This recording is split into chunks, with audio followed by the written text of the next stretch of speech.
તમે આજકાલ ઘણું બધું સાંભળ્યું હશે કે હવે તો મસાલાની અંદર પણ ખૂબ વધારે પ્રમાણમાં ભેળસેળ કરવામાં આવે છે, આર્ટિફિશિયલ કલર ઉમેરવામાં આવે છે. તો એવા સમય ઉપર શું કરવું? તો બજારમાંથી આવા ભેળસેળયુક્ત મસાલા લાવવાના બદલે ઘરે જ આપણે એકદમ ચોખ્ખા શુદ્ધ મસાલા તૈયાર કરીશું. તો આજે હું તમને બતાવવાની છું કે તમે હળદર પાવડર ઘરે કેવી રીતે તૈયાર કરી શકો છો. માર્કેટ કરતાં એકદમ સરસ અને ચોખ્ખો હળદર પાવડર એકદમ સહેલાઈથી તમે તૈયાર કરી શકો છો, એ પણ ફક્ત એક જ દિવસની અંદર. હેલો ફ્રેન્ડ્સ, તમારા બધાનું હાર્દિક સ્વાગત છે. તો ચલો આજની મજેદાર રેસીપી બનાવવાનું શરૂ કરીએ. એકદમ સરસ ચોખ્ખો હળદર પાવડર ઘરે તૈયાર કરવા માટે આપણે માર્કેટમાં જે લીલી હળદર મળે છે ને એનો ઉપયોગ કરવાના છે. તો અત્યારે મેં 2 કિલો હળદર લીધી છે અને હળદરની ઉપર તમે જોયું હોય કે હળદરની જે ગાંઠો હોય ને એની અંદર ખૂબ વધારે પ્રમાણમાં ધૂળ ગંદકી એવું લાગેલું હોય તો આપણે મોટા વાસણની અંદર હળદરને પાણીમાં આ રીતે પલાળવા મૂકી દેવાની થોડી વાર અને પછી એક એક હળદરને આ રીતે નળનું જે પાણી હોય ને એની અંદર જ આવતા પાણીની અંદર સાફ કરવાની, એટલે એની અંદર કોઈ પણ પ્રકારની ધૂળ કે ગંદકી ન રહે. જનરલી આપણે શું કરતા હોઈએ છીએ કે હળદરની ગાંઠો માર્કેટમાંથી સુકાવેલી તૈયાર લાવીએ છીએ અને પછી એને પાણીથી બરાબર ધોઈ અને તડકે મૂકીને પછી આપણે એને દળાવીએ છીએ. પણ આ રીતે તમે લીલી હળદર જે માર્કેટમાં મળે છે ને એમાંથી જ તૈયાર કરી શકો છો. તો હવે આપણે એક મોટા તપેલાની અંદર પાણી ગરમ કરવા મૂકીશું અને પાણી બરાબર સરસ ગરમ થઈ જાય ને ઉકળવા માંડે એટલે આપણે જે હળદર ધોઈને રાખી છે ને એ હળદરને ગરમ પાણીની અંદર 10 થી 15 મિનિટ માટે ઉકળવા દેવાની છે. ગેસની ફ્લેમને આપણે મીડિયમ અને હાઈની વચ્ચે રાખવાની છે અને હળદરની જે ગાંઠો છે એને થોડી વાર આપણે ઉકાળવાની એટલે નરમ થઈ જાય. તમે માર્કેટમાંથી જે હળદરની ગાંઠો લાવો છો ને એને પણ સેમ આ જ રીતે ગરમ પાણીમાં ઉકાળી અને પછી તડકે પોળી કરી દેવામાં આવે છે અને સુકાઈ જાય પછી માર્કેટમાં વેચાવા માટે બજારમાં મળતી હોય છે. તો લગભગ મેં એને 12 થી 15 મિનિટ આ રીતે ઢાંકણ ઢાંકી અને ઉકળવા દીધી છે અને તમે જોશો ને તો હળદર છે ને એ થોડી નરમ થઈ હશે અને પાણી છે એની અંદર તમને થોડો હળદરનો કલર દેખાશે. તો બસ આપણી હળદર અત્યારે તૈયાર થઈ ગઈ છે. બહુ વધારે એને ઓવરકુક નથી કરવાની. મેં 2 કિલો હળદર લીધી છે તો લગભગ 12 થી 15 મિનિટ માટે મેં એને આ રીતે ઉકળતા પાણીમાં રહેવા દીધી હતી અને હવે આપણે એને પાણીમાંથી કાઢી લેવાની છે. તો ચાણી લઈશું અને આ રીતે ઝારાની મદદથી બધી જ હળદરને આપણે કાઢતા જવાનું છે અને ચાણી લેવાની એટલા માટે જે વધારાનું પાણી હોય ને એ બધું જ એની અંદરથી નીતરી જાય.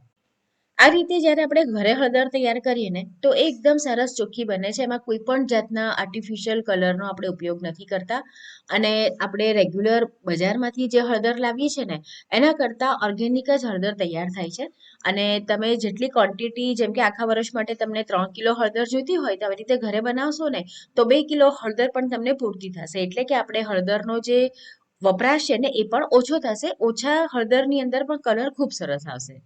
તો હળદર આપણી થોડી ઠંડી પડે ને પછી આપણે શું કરીશું, આ રીતે એની પતલી પતલી સ્લાઈસ કરવાની છે. હું તમને 2 રીત બતાવવાની છું. તમને જે પણ અનુકૂળ આવે એ પ્રમાણે તમે એને કટ કરી શકો છો અને તમારે જો આ રીતની પતલી પતલી સ્લાઈસ ન કરવી હોય ને ફક્ત એક જ દિવસની અંદર તમારે હળદર તૈયાર કરવી હોય ને તો શું કરવાનું કે હળદરને કટ તો કરવાની છે, બહુ વધારે બારીક નથી કરવાની. એક હળદરની ગાંઠમાંથી લગભગ 4 થી 5 એના પીસ તૈયાર થાય ને એ રીતે આપણે એને મોટી મોટી રફલી કટ કરી લેવાની છે અને પછી આપણે એને ચોપ કરવાની છે. જે ઇલેક્ટ્રોનિક ચોપર આવે છે ને એની અંદર આપણે એને ચોપ કરીશું. તો તમારી પાસે જો ચોપર ના હોય તો તમે એકદમ પતલી પતલી એની સ્લાઈસ કરો તો પણ ચાલે, પણ જો સ્લાઈસ કરી હોય ને તો સુકાવવામાં 2 દિવસ જેટલો સમય લાગી શકે છે. પણ આ રીતનું જો ચોપર તમારી પાસે હોય ને તો તમે એને ચોપરની અંદર ચોપ કરશો ને તો શું થશે કે હળદર તમારી એકદમ સરસ ઝીણી ઝીણી કટ થશે. હવે તમને એમ થશે કે ચોપર નથી તો મિક્સર જારમાં કરી શકાય. મિક્સર જારમાં કરી તો ચોક્કસ શકાય, પણ મિક્સર જારને તમે ચલાયા કરો ને કન્ટિન્યુઅસ તો એમાંથી હળદરનો રસ નીકળે અને પછી એ રસ છે ને એ આપણો થાળીમાં ને એમાં લાગે અને પછી આપણે સુકાવીએ ને તો એની અંદર એનો કલર ઓછો થઈ જાય. તો આ રીતનું ચોપર હોય ને તો ચોપરમાં શું થાય કે તમે જે પણ વસ્તુને ચોપ કરો નાખો તો એના એકદમ નાના નાના પીસ થાય પણ એનો રસ ના નીકળે. તો આ પ્રમાણે ચોપરમાં આપણે કરીએ ને તો એકદમ ઝીણા ઝીણા એના પીસ તૈયાર થઈ જશે અને એમાંથી રસ નહીં નીકળે. હવે તમે એમ કહો કે છીણીને કરી શકાય, છીણીને પણ ચોક્કસ કરી શકાય, પણ એમાં પણ મેં કીધું એમ એનો રસ થોડો નીકળે અને હળદરની ગાંઠો નાની હોય તો છીણતી વખતે ખૂબ સાવધાની પણ રાખવી પડે કે આંગળીઓમાં વાગી પણ ન જાય. તો આ રીતનું ચોપર હોય તો ખૂબ જ ઇઝી તમને પડશે. તો બધી જે હળદરની ગાંઠો છે એને આપણે ચોપ કરી લેવાની છે અને પછી એને આપણે તડકામાં ધાબા ઉપર સુકવવાની છે, જેથી એને ફૂલ તડકો મળે. આપણી જે છત હોય એ ગરમ થાય ને ઉપરથી પણ તડકો આવે એટલે એક જ દિવસમાં એ સુકાઈ જાય. તમે જો આ રીતે એને ચોપ કરી હશે ને અને એક દિવસ તડકામાં ફૂલ તડકામાં રાખશો. મારા ત્યાં અગાસીમાં લગભગ સવારના 10 વાગ્યાથી લઈ રાતના 5 વાગ્યા સુધી તડકો હોય છે.